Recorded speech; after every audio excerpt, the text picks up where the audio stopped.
All right, so we're here at the example table, and in this video we're going to solve e to the 2x minus e to the x minus 6 equals 0. So a good strategy when we have something set equal to 0 that looks a little bit unfamiliar is to try to rewrite it as a times b equals 0, where a and b are simpler expressions. Because if a times b equals 0, then either a is 0 or b is 0. So this first page is just going to be for some scratch work. So let's see what we can do with this thing. We can rewrite, well, we can't really rewrite the 6 nicely. It's pretty simple. Likewise, e to the x, straightforward exponential function.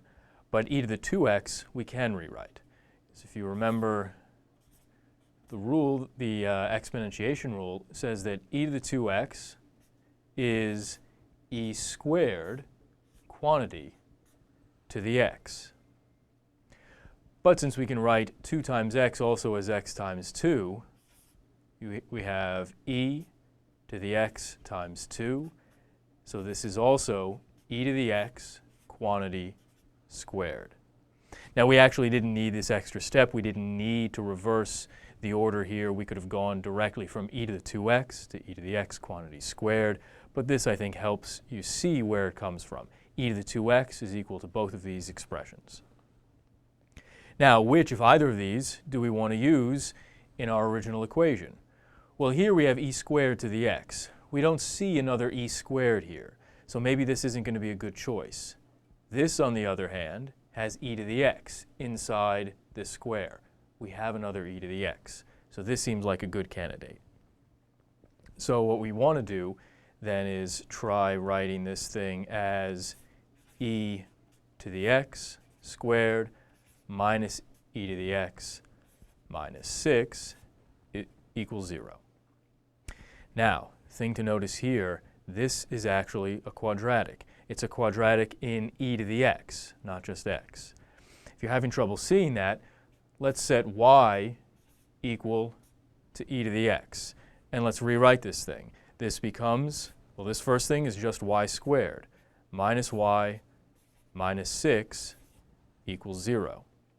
This we can factor.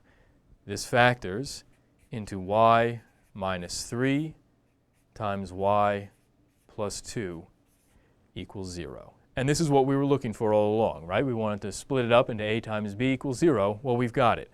Y minus 3 times y plus 2 equals 0. So, now that we know what to do, let's start on a fresh sheet of paper. And let's start with our original equation, e to the 2x minus e to the x minus 6 equals 0.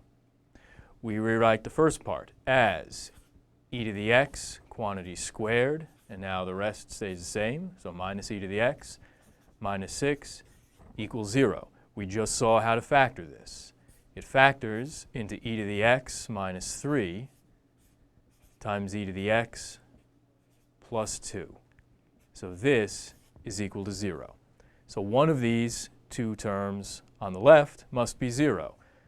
So e to the x equals 3, right? That's if this is 0. Or this one is 0, e to the x equals negative 2. This one cannot happen. E to the x is never negative. In fact, it's always positive. So this we can eliminate right away since e to the x is always greater than 0. So we know that e to the x is equal to 3.